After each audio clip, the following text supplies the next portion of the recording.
Hello तो दोस्तों नमस्कार। आज मैं फिर से लेकर आया हूँ एक और नया चैप्टर जिसका नाम है मानव कंकाल तंत्र, ह्यूमन स्केलेटल सिस्टम। इसके 10 महत्वपूर्ण प्रश्न लेकर आया हूँ, तो वीडियो के लास्ट तक बने रहना है। वीडियो थोड़ा लंबा हो जाता है लेकिन आपके लिए फ़ायदेमंद है।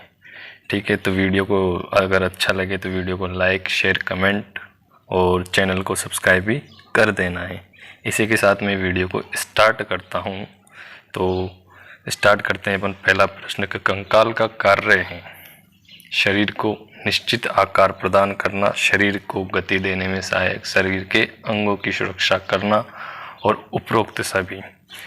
तो कंकाल तंत्र या कंकाल का कार्य क्या है उसके बारे में अपन बात करें। भाई कंकाल तंत्र की बात करें तो हमारे शरीर में जो कंकाल, नाम से देखो आप, जो कंकाल है इस कंकाल का नाम से ही पता चल रहा है कि किसका अध्ययन करना है, अस्थियों का, बोन्स का अध्ययन करना है। किसके अंदर? कंकाल तंत्र के अंदर। बोन्स की बात करें, अस्थियों की। भाई हमारा शरीर क्या है? अस्थियों से बना हुआ है पूरा शरीर।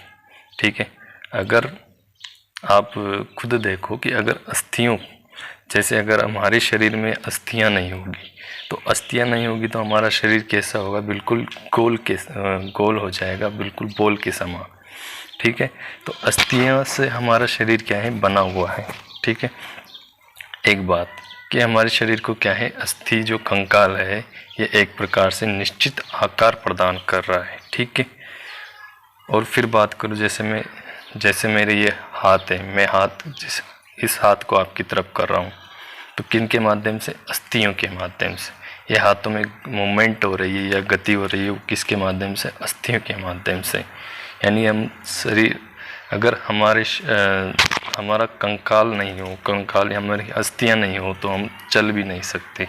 यानी अगर बात करें तो शरीर को निश्चित आकार प्रदान करने में भी सहायक है कौन? कंकाल तंत्र। दूसरी, शरीर को गति देने में भी सहायक है और शरीर के अंगों की सुरक्षा करता है। सही बात है, जैसे हमारा मस्तिष्क है वो कपालीय जो हड्डियां हैं, क्रेनियल जो अस्थियां हैं, उससे घिरा हुआ रहता है और उनको सुरक्षा प्रदान करने का कार्य कौन करती है? क्रेनियल अस्थियां। तो ठीक है, तो शरीर के अंगों को सुरक्षा भी प्रदान करने का कार्य कौन करता है? ये कंकाल करता है। ठीक है, तो अगर कंकाल तंत्र की थोड़ी बहुत बातें करें तो इस कंकाल तंत्र का मुख्य रूप से निर्माण जो है किससे हो रहा है? अस्थियों से। यानी अस्थियों से मुख्य रूप से कंकाल तंत्र का निर्माण हो रहा है। ठीक है, अस्थि की थोड़ी बहुत बात कर लेते हैं। अस्थि, ये अस्थि का डायग्राम मैंने थोड़ा कहें पहले ही बना लिया था, क्योंकि डायग्राम बनाने में क्या है?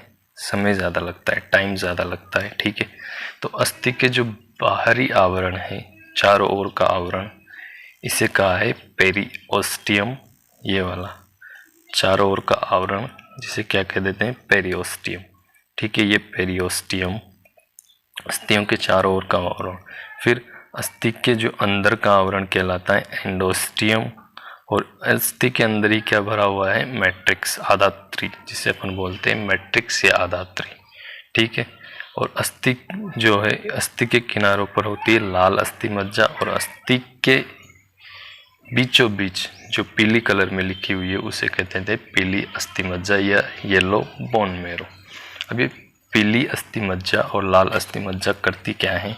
तो पीली अस्थि मज्जा की बात करें, लाल अस्थि मज्जा की बात करें तो लाल अस्थि मज्जा आरबीसी और डब्ल्यूबीसी दोनों का निर्माण करती। यानी आरबीसी और डब्ल्यूबीसी का उत्पादन कहाँ होता है?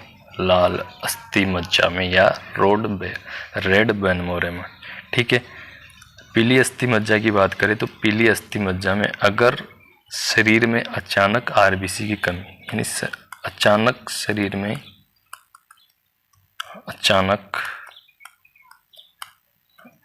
आरबीसी की संख्या में कमी होने पर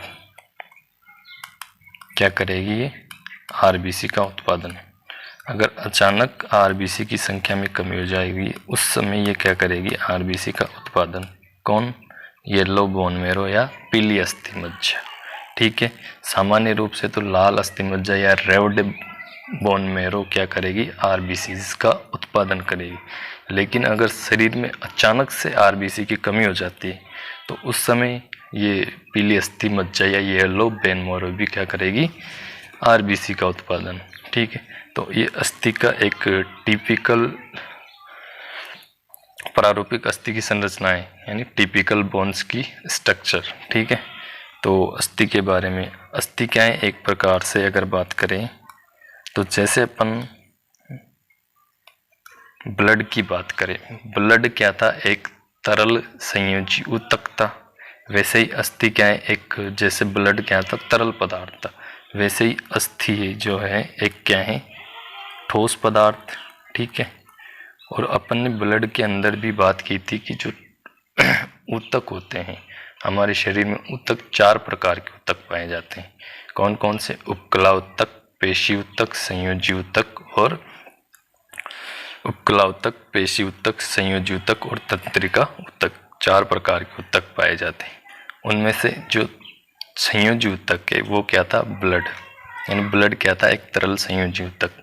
क्यों, क्योंकि वो एक अंग से दूसरे अंग को जोड़ने का कार्य कर रहा था। कैसे, जैसे CO2 O2 को तो क्या कर रहा था, ग्रहण कर रहा था और CO2 को बाहर निकाल, मतलब O2 और CO2 का ट्रांसपोर्टेशन या परिवहन कौन कर रहा था, ब्लड कर रहा था। ठीक है, गैसों का परिवहन। ठीक इसी प्रकार से एक अस्थि दूसरी अस्थि से जुड़ी हुई है। ठीक है, यानी हमारी अस्थियां भी एक प्रकार से क्या है, संयोजी ऊतक है। कौन सी ऊतक है, संयोजी ऊतक, ठोस संयोजी ऊतक। ठीक है, अगर बात करें solid connective tissue, connective tissue, तो ब्लड क्या है, अस्थि क्या है, एक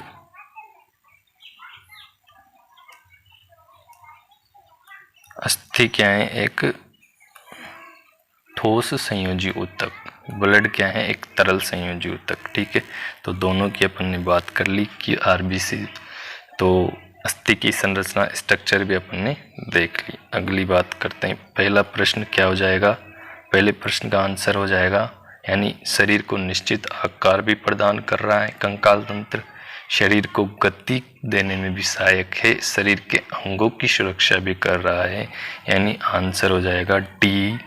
आंसर हो जाएगा डी, आंसर क्या हो जाएगा, डी। अगले प्रश्न की ओर बढ़ते हैं। दूसरा प्रश्न क्या कह रहा है कि मानव खोपड़ी में अस्थियों की संख्या होती है, यानी जो हमारी खोपड़ी होती है उसके अंदर अस्थियों की संख्या कितनी होती है। तो अपन बात करें सिर की अस्थियों से, यानी जो पूरा सिर है इसकी अस्थियों की बातें कर लेते हैं। तो सिर की अस्थियां, सिर की अस्थियां कितनी होती है, पूरे सिर में अस्थियां होती है टोटल 29, यानी 29 अस्थियां या 29 हड्डियां होती हैं हमारे सिर के अंदर। और ये जो हड्डियां हैं, ठीक है, 4 प्रकार की।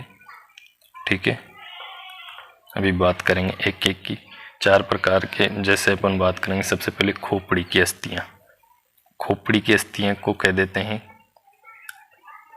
क्रेनियल अस्थियां या कपालीय अस्थियां। खोपड़ी की अस्थि को क्या कह देंगे, क्रेनियल अस्थियां। ठीक है, खोपड़ी की अस्थि को क्रेनियल अस्थियां।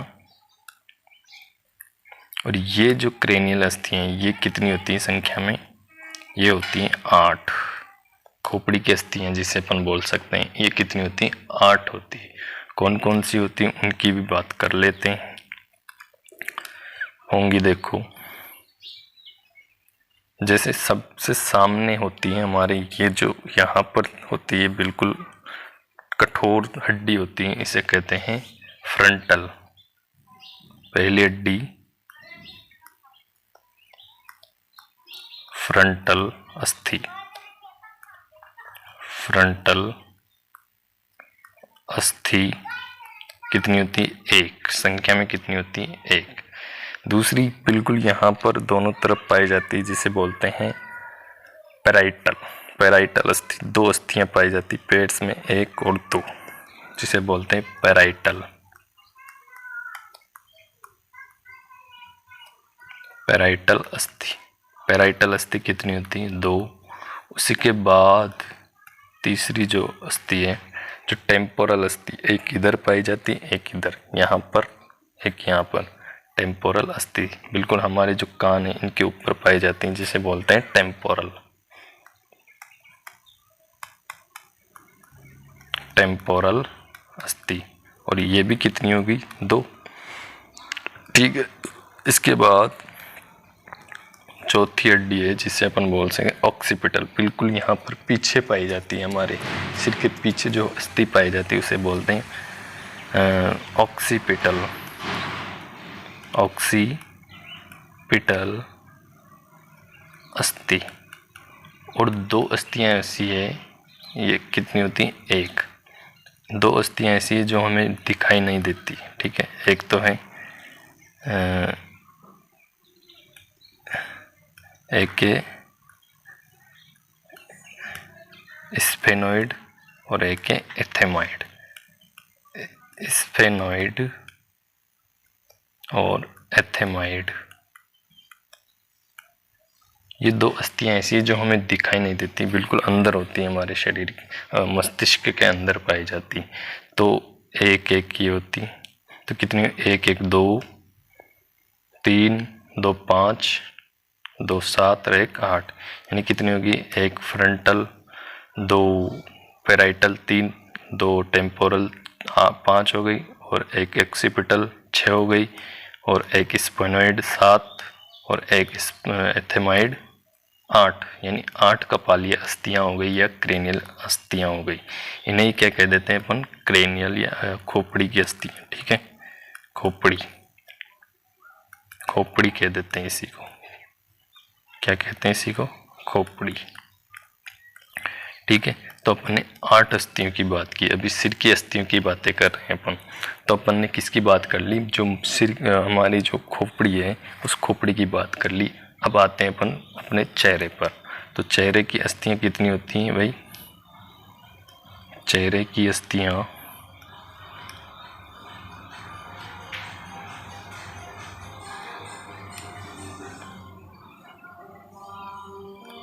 दूसरी है चेहरे की अस्थियां। तो चेहरे की अस्थियां होती हैं कितनी? 14। चेहरे की अस्थियों की संख्या कितनी होती है? 14। और उसके बाद, चेहरे के बाद जो हमारी कर्ण अस्थियां होती, जो कान की अस्थियां जिसे अपन बोलते हैं कर्ण अस्थियां, कितनी होती है भाई? 6 हो जाएंगी। तीन इस कान की हो जाएगी, 3 इस कान की। अगर उनकी बात करें तो कितनी होती है? 3 बार। सबसे बाहर वाली जो अस्थि होती है उसे कहते हैं मेलियस, एक मेलियस, ठीक है। दूसरी है इनकस, इनकस, और तीसरी है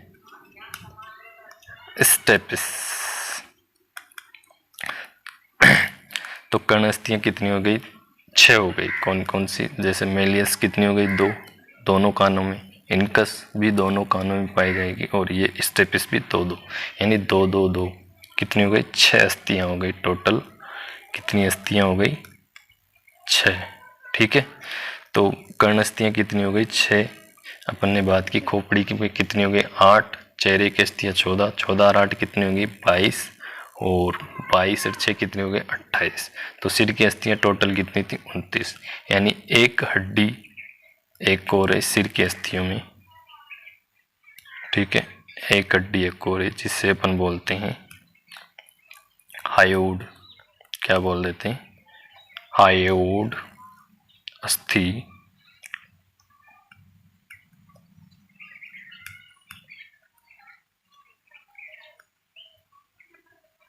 हायोड अस्थि, ये हायोड अस्थि जो है, हायोड अस्थि की बात करें तो ये हमारी जो मैंडिबल अस्थि, ये वाली, और इस कंठ के बीच में पाई जाती है।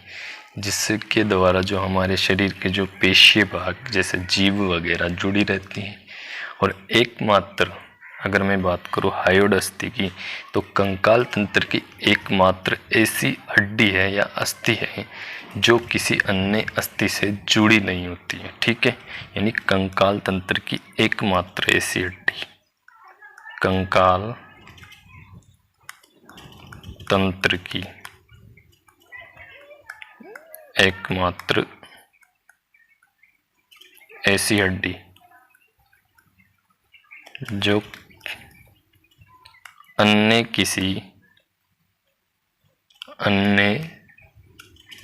किसी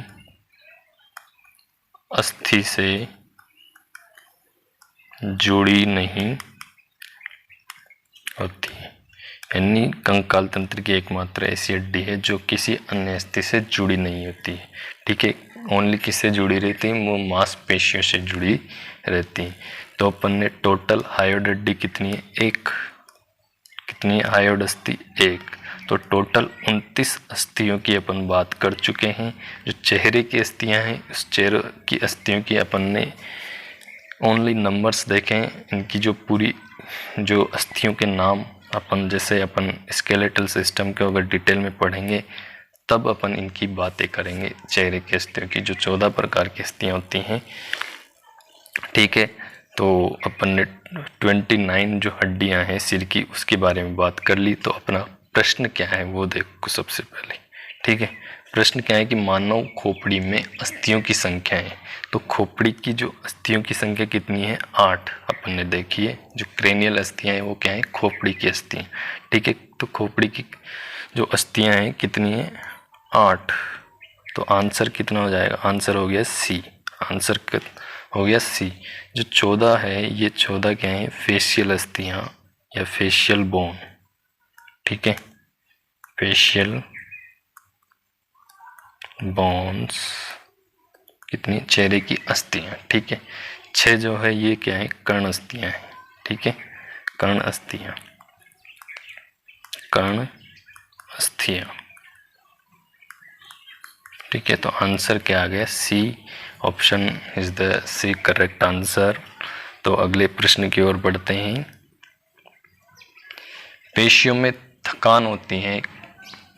पहला, ए कार्बन डाइऑक्साइड के कारण, बी लैक्टिक अम्ल के कारण, सी एक्टिन व मायोसिन के कारण, और डी है क्रिएटिन फॉस्फेट के कारण। तो पेशियों में थकान का क्या कारण है? भाई पेशियों में थकान कार्बन डाइऑक्साइड, ये कार्बन डाइऑक्साइड की बात करें तो जैसे अपन बात करें श्वसन से रिलेटेड बात कर लेते हैं थोड़ा। श्वसन से, श्वसन में क्या होता है? श्वसन के अंदर क्या होता है? C6H12O6 यानी जो भोज्य पदार्थ होता है, यानी किसी भी जैसे मोनोसेकेराइड, डाइसेकेराइड, कुछ भी, जैसे ग्लूकोज ले लिया। ठीक है, भोज्य पदार्थ जैसे ही भोज्य पदार्थ O2 के संपर्क में, यानी जैसे अपन क्या करते हैं श्वसन के दौरान O2 को अंदर लेते हैं। अब ये O2 क्या करती है? हमारे शरीर में जो भोज्य पदार्थ है, यानी जिसे अपन भोजन के रूप में लेते हैं भोज्य पदार्थ, जैसे ही O2 के संपर्क में आएंगे तो ये O2 क्या करेगी? इन भोज्य पदार्थों को किस में तोड़ देगी? जल और ATP के रूप में तोड़ देगी। ठीक है, जल और ATP के रूप में तोड़ देगी और साथ में क्या कर देगी? CO2 को रिलीज कर देगी। यानी क्या है ये CO2? क्या है? एक अपशिष्ट पदार्थ, यानी इसको बाहर निकालना होगा, उत्सर्जी पदार्थ है, तो CO2 को क्या कर देगी? रिलीज कर देगी। ठीक है, तो मेन फंक्शन क्या है O2 का? क्या करते हैं? C6H12O6 यानी भोज्य पदार्थ का क्या करती है? ऑक्सीकरण कर देती है। ऑक्सीकरण करके क्या बना लेती है? जल और ATP के रूप में ऊर्जा बना लेती है। ठीक है, और CO2 को क्या कर दिया जाता है? मुक्त कर दिया जाता है। और फिर ये CO2 ब्लड में होते हुए वापस कहाँ आता है? फेफड़ों के पास, और फेफड़ों के माध्यम से इन्हें क्या CO2 को क्या किया जाता है? बाहर निकाल दिया जाता है। किसको, कार्बन डाइऑक्साइड को। ठीक है, ये श्वसन की बात की अपन ने। तो जब एक व्यक्ति क्या करता है कि लगातार परिश्रम करता है, भाई लगातार परिश्रम करेगा तो उसे ऊर्जा की क्या होगी, आवश्यकता ज़्यादा होगी। अब ऊर्जा की आवश्यकता होगी तो उसे ऑक्सीजन भी ज़्यादा चाहिए, तभी ऑक्सीजन ज़्यादा होगी तो ऑक्सीकरण की प्रक्रिया क्या होगी, ज़्यादा से ज़्यादा, और तब एटीपी के रूप में क्या मिलेगी, ऊर्जा मिलेगी ज़्यादा। तो कहीं अब क्या होगा, जैसे ज़्यादा परिश्रम करता जाएगा वैसे वैसे क्या होगा, O2 की यानी ऑक्सीजन की कमी आती जाएगी। अब फिर ये भोज्य पदार्थ क्या करेगा, जैसे ही O2 की कमी आएगी तो भोज्य पदार्थ O2 की कमी होने पर क्या होगा, लैक्टिक अम्ल का निर्माण होने लगेगा। किसका, लैक्टिक अम्ल का। अब ये लैक्टिक अम्ल क्या करता है, हमारी जो मांसपेशियों में क्या करता है, जम जाता है, जिससे क्या होगा, लैक्टिक अम्ल बनेगा, और ये लैक्टिक अम्ल हमारी मांसपेशियों के अंदर क्या करेगा, जम जाएगा। ठीक है, इसलिए जो है हमें क्या है, थकान का अनुभव होता है। किसका, थकान का, जैसे दर्द का क्या होती है, संवेदनाएं पैदा हो जाती हैं। तो पहले प्रश्न की बात करें तो पेशियों में थकान का कारण होते हैं, तो ये लैक्टिक अम्ल पेशियों में थकान का क्या होता है, कारण। तो आंसर तो क्या हो जाएगा, ऑप्शन नंबर बी, यानी ऑप्शन जो लैक्टिक अम्ल के कारण हमारे जो मांसपेशी, ये लैक्टिक अम्ल हमारी मांसपेशियों में जम जाता है एक प्रकार से। ठीक है, इससे हमें क्या है, दर्द की संवेदनाएं उत्पन्न होती हैं। ठीक है, CO2 को तो क्या करते हैं, श्वसन के माध्यम से बाहर निकाला जाता है, किसके, ऑक्सीकरण के बाद। जबकि एक्टिन व मायोसिन क्या करती हैं, जो पेशियों में संकुचन होता है,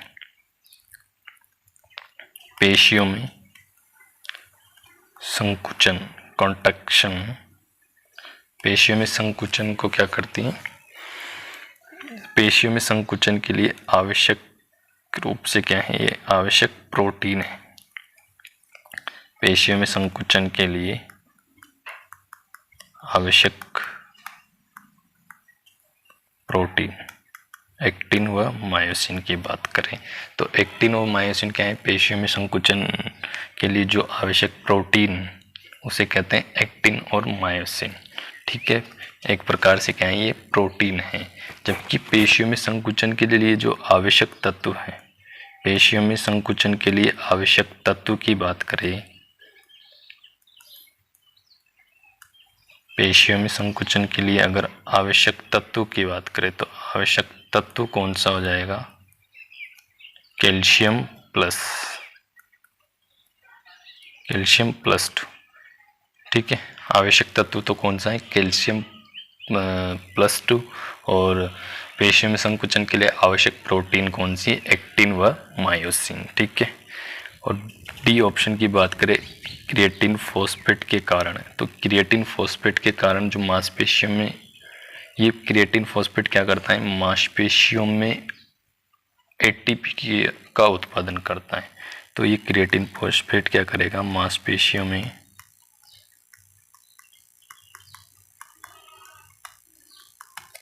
एटीपी का उत्पादन, मांसपेशी में एटीपी का उत्पादन कौन करेगा, क्रिएटिन फॉस्फेट। तो 4 ऑप्शन अपन क्लियर कर चुके हैं। कौन, CO2 लैक्टिक अम्ल के कारण, और एक्टिन व मायोसिन के कारण, क्रिएटिन फॉस्फेट के कारण। तो आंसर होगा बी, लैक्टिक अम्ल के कारण। तो अगले प्रश्न की ओर बढ़ते हैं।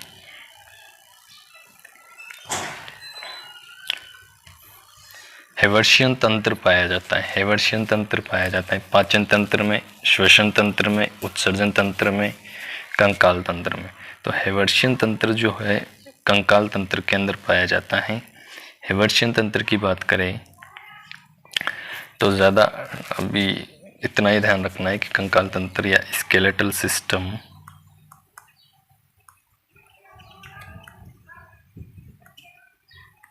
स्केलेटल सिस्टम के अंदर क्या पाया जाता है, हैवर्शियन तंत्र पाया जाता है। जब स्केलेटल सिस्टम को डिटेल में पढ़ेंगे तब हैवर्शियन तंत्र के बारे में बात करेंगे, यानी 2। ठीक है, तो अगला प्रश्न लेते हैं अपन, सबसे बड़ी मांसपेशी है। तो सबसे बड़ी मांसपेशी कौन सी है उसकी बात करें। सबसे बड़ी मांसपेशी की बात करें तो अपन चारों ऑप्शन को देख लेते हैं। तो सबसे बड़ी मांसपेशी तो है ग्लूटियस मैक्सिमस। कौन सी? Gluteus Maximus. मेसेटर की बात करें तो ये सबसे मजबूत मांसपेशी, यानी सबसे मजबूत मांसपेशी कौन सी है? मेसेटर। सबसे मजबूत मांसपेशी तो है मेसेटर, सबसे बड़ी मांसपेशी है ग्लूटियस मैक्सिमस। और स्टेपिया की बात करें तो सबसे छोटी मांसपेशी, सबसे छोटी मांसपेशी स्टेपिया। और सार्टोरियस, सार्टोरियस क्या है? सबसे लंबी मांसपेशी, सबसे लंबी मांसपेशी। तो चारों ऑप्शन क्लियर होंगे कि एक क्या है ग्लूटियस मैक्सिमस जो क्या है सबसे बड़ी मांसपेशी, बी मेसेटर सबसे मजबूत मांसपेशी, और स्टेपिया सबसे छोटी मांसपेशी, और सार्टोरियस सबसे लंबी मांसपेशी। ठीक है, तो आंसर क्या होना है इसमें? सबसे बड़ी मांसपेशी कौन सी है? ए, ग्लूटियस मैक्सिमस। तो आंसर हो गया ए। ठीक है, अगले प्रश्न की ओर बढ़ते हैं। हिंज संधि पाई जाती है, हिंज जॉइंट, कोहनी, घुटने एवं अंगुलास्थियों के बीच या मध्य में, बी ए अंगुलास्थियों एवं मेटाकार्पल्स के मध्य में, कार्पल्स एवं टार्सल्स के मध्य में, या उपरोक्त सभी में। तो हिंज जॉइंट की बात करें तो हिंज जॉइंट जो है हमारी जो कोहनी एवं घुटने एवं अंगुलास्थियों के मध्य में जो जॉइंट पाया जाता है, कोहनी के मध्य में, यानी ये जो एल्बो जॉइंट है, एल्बो जॉइंट है, इस एल्बो जॉइंट के मध्य में जो जॉइंट पाया जाता है उसे क्या कहते हैं? Hinge joint. घुटने में भी पाया जाता है, और जो हमारी ये अंगुलियां हैं, अंगुलियों या फिलेंजेस की बात करें तो इनके मध्य भी क्या पाया जाता है? Hinge joint. अंगुलियों एवं मेटाटार्सल्स के मध्य जो जॉइंट पाया जाता है उस जॉइंट को क्या कह देते हैं? Condylar joint. कॉन्डाइलर जॉइंट या संधि किसके मध्य? अंगुलास्थियों और मेटाकार्पल्स। ये जो मेटाकार्पल्स और अंगुलास्थियों के मध्य जो जॉइंट पाए जाते हैं इसे कहते हैं कॉन्डाइलर जॉइंट। कार्पल्स एवं टार्सल्स के मध्य जो जॉइंट पाया जाता है उन्हें क्या बोलते हैं? Gliding joint. Gliding joint. मुख्य रूप से 3 प्रकार के जॉइंट होते हैं। कितने प्रकार के? 3 प्रकार के। ठीक है, तो उनकी बातें जब स्केलेटल सिस्टम पढ़ेंगे डिटेल में, जब उनको चर्चा में डिटेल में उनकी चर्चा करेंगे। अभी के लिए इतनी ही बात कर लेते हैं क्वेश्चन के अकॉर्डिंग। ठीक है, तो हिंज संधि कोहनी, घुटने और अंगुलास्थियों के मध्य जो संधि पाई जाती है वो कौन सी पाई जाती है? हिंज जॉइंट पाई जाती है। ठीक है, अंगुलास्थियों और मेटाकार्पल्स के मध्य कॉन्डाइलर जॉइंट पाया जाता है, और कार्पल्स एंड टार्सल्स के मध्य जो है ग्लाइडिंग जॉइंट पाया जाता है। ठीक है, तो अगले प्रश्न की ओर बढ़ते हैं। लिगामेंट रचना जोड़ती है, जो लिगामेंट रचना है वो किसको जोड़ती है? पेशी को पेशी से, पेशी को पेशी से, अस्थि को अस्थि से, या अस्थि को पेशी से, या पेशी को तंत्रिका से। तो लिगामेंट जो रचना है, यानी जो लिगामेंट जो है अस्थि को अस्थि से जोड़ती है। लिगामेंट क्या करती है? अस्थि को अस्थि से जोड़ने वाली रचना है, यानी ऑप्शन तो हो जाएगा बी। लेकिन अगर मैं बात करूं लिगामेंट तो क्या करती है? अस्थि को अस्थि से जोड़ने का, लेकिन अस्थि को पेशी से जोड़ने का कार्य कौन करता है? जिसे टेंडन, जिसे अपन बोलते हैं टेंडन। ठीक है, यानी अस्थि को पेशी से जोड़ने का जो जोड़ने वाली रचना है वो क्या है? टेंडन कहलाती। ठीक है, अस्थि को अस्थि से जोड़ने वाली रचना लिगामेंट होती है, अस्थि को पेशी से जोड़ने वाली रचना टेंडन कहलाती। ठीक, तो आंसर हो गया बी। लिगामेंट रचना किसको जोड़ रही है? अस्थि को अस्थि से जोड़ने का कार्य करती। जैसे डायग्रामेटिकली देखें इसको, जैसे मैं ये दो बोन्स बना रहा हूँ, दो बोन्स का क्या है? जॉइंट बना रहा हूँ।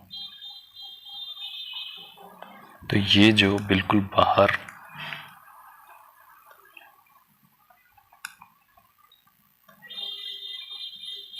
ये संरचना, इसको कह देते हैं लिगामेंट, यानी दो अस्थियों को जोड़ने का कार्य लिगामेंट। तो अस्थि को अस्थि से जोड़ने का कार्य कौन करती है? लिगामेंट रचना। तो अगला प्रश्न, मानव में पाई जाने वाली कर्ण अस्थियों में कर्ण पटह से अंदर की ओर जाने पर उचित क्रम होगा। यानी जो मानव के अंदर जो हमारी कर्ण अस्थि है, उन कर्ण अस्थियों में जो कर्ण पटह यानी जो बाहर वाली सतह से अंदर की ओर जाने पर जो अस्थियां पाई जाती हैं, उनका क्रम, उचित क्रम क्या होगा? ठीक है, उसकी बात करें तो उचित क्रम के लिए आप एक चीज याद रख लो, मिस। ठीक है, ये क्रम यानी अंदर से बाहर की ओर जाते हैं तो ये क्रम रहेगा। मिस का मतलब एम से मेलियस, मेलियस, आई से इनकस और एस से स्टेपिस। तो तीन हो गई, मेलियस, इनकस, स्टेपिस। ठीक है, जैसे अपन ने भी फेशियल जो हमारी जो सिर की अस्थियां थी उनमें भी बात की थी, किसकी? अपन ने कर्ण अस्थियों की। 6 कर्ण अस्थियां हैं टोटल, 3 इस कान की, 3 इस कान की। ठीक है, तो 6 अस्थियां, तो इनका क्रम क्या हो जाएगा? Malleus, incus, stapes. Option number C is the correct answer. तो मानव कर्ण में जो अस्थियां पाई जाती हैं उनका क्रम क्या है? अंदर से बाहर की ओर जाने पर तो सबसे बाहर होती है मेलियस, फिर इनकस और सबसे अंदर होती है स्टेपिस। ठीक है, तो अगला प्रश्न बढ़ते हैं। अस्थियों का अध्ययन क्या कहलाता है? तो अस्थियों का अध्ययन, जहां पर भी ये अस्थियों की बात करें, यानी ये ओस्टियो शब्द जहां आ गया मतलब अस्थि से संबंधित है। जैसे अपन बात करें ओस्टियोसाइट्स की बात करें, यहाँ पर ये जो दे रखा है ओस्टियोसाइट्स, ओस्टियोसाइट्स का मतलब क्या हो गया? सेल। ओस्टियो मतलब साइट्स का मतलब सेल, यानी किससे संबंधित? ये अस्थियों से संबंधित सेल है। किससे? अस्थियों से संबंधित सेल या अस्थियों से संबंधित कोशिका कौन सी है? ओस्टियोसाइट्स, जो क्या करेगी? अस्थियों का निर्माण करने में सहायक होती हैं। कौन? ओस्टियोसाइट्स या ओस्टियोब्लास्ट भी कह देते हैं। ठीक है, और एक होती है ओस्टियोक्लास्ट। तो ये ओस्टियोसाइट्स की बात करें तो ये अस्थियों के निर्माण में सहायक, अस्थियों के निर्माण में सहायक होती है।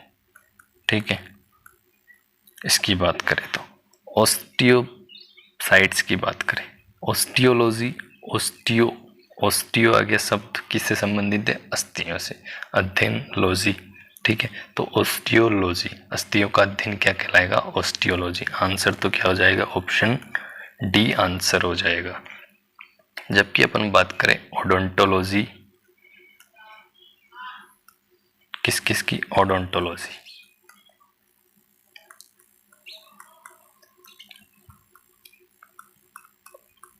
ओडोंटोलॉजी की बात करें तो ओडोंटोलॉजी के अंदर दांतों का अध्ययन किया जाता है। किनका? दांतों का अध्ययन क्या कहलाता है? ओडोंटोलॉजी। ठीक है, दूसरा क्या दे रखा है? ऑन्कोलॉजी। दूसरा ऑप्शन क्या है? ऑन्कोलॉजी,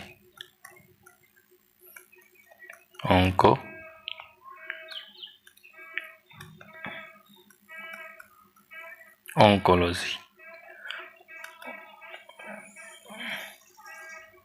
ऑन्कोलॉजी के अंदर किसका अध्ययन करते हैं? कैंसर का, यानी जो कैंसर का अध्ययन करते हैं किसके अंदर?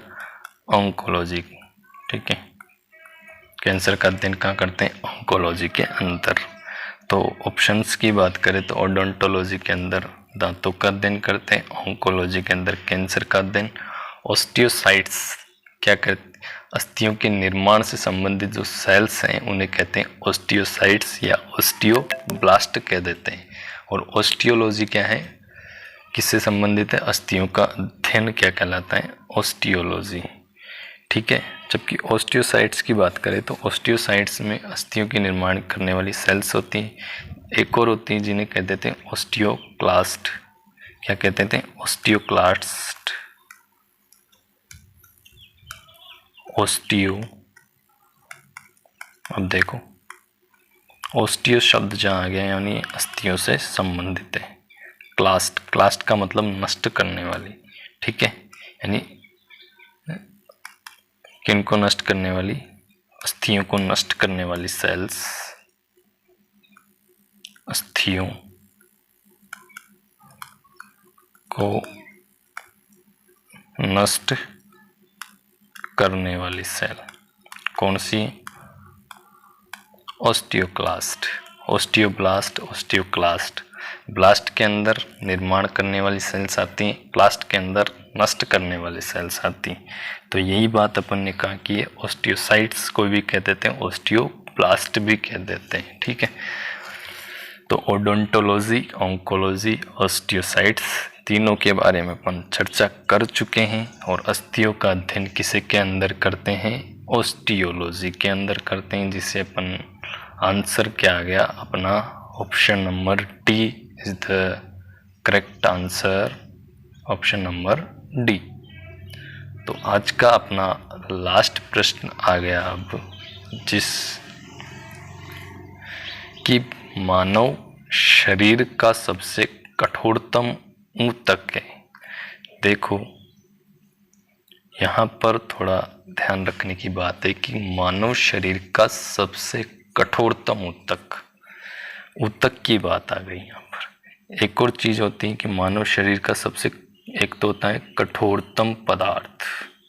सबसे कठोरतम पदार्थ की बात करें तो मानव शरीर का सबसे कठोरतम पदार्थ तो क्या है, इनेमल।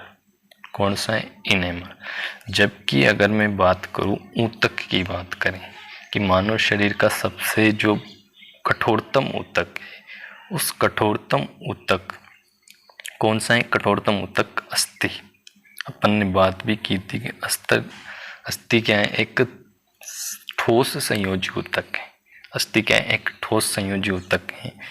यानी क्या है, सबसे कठोरतम ऊतक कौन सा है, अस्थि। यहाँ पर थोड़ा ध्यान रखने की बात है। ठीक है, यानी जब क्वेश्चन के अंदर आ जाए कि मानव शरीर का सबसे कठोरतम पदार्थ कौन सा है, तब तो करना है इनेमल। और जब मानव शरीर का सबसे कठोरतम ऊतक की बात आए तो कौन सा आ जाएगा, अस्थि आ जाएगा। आपका आंसर सभी का आपने सोचा होगा इनेमल।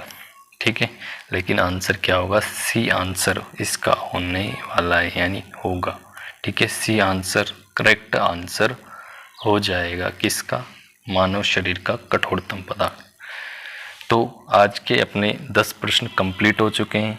इसी के साथ अपन ने जो मानव शरीर के जो विभिन्न तंत्र थे, उन विभिन्न तंत्रों के हमने चर्चाएं कर ली। लगभग 2 तंत्र और बच गए, एक जनन तंत्र और श्वसन तंत्र। ठीक है, जनन तंत्र और श्वसन तंत्र की आने वाली क्लासेस में अपन इनके भी प्रश्न करने वाले हैं।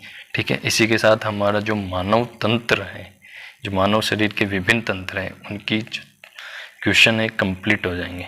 ठीक है, और जल्दी जल्दी से लाइक करो, शेयर करो वीडियो को, और चैनल को सब्सक्राइब भी करो। ठीक है, तो इसी के साथ मैं वीडियो को यहीं पर कंप्लीट करता हूँ। ठीक है, तो धन्यवाद, thank you, have a nice day, bye bye, take care.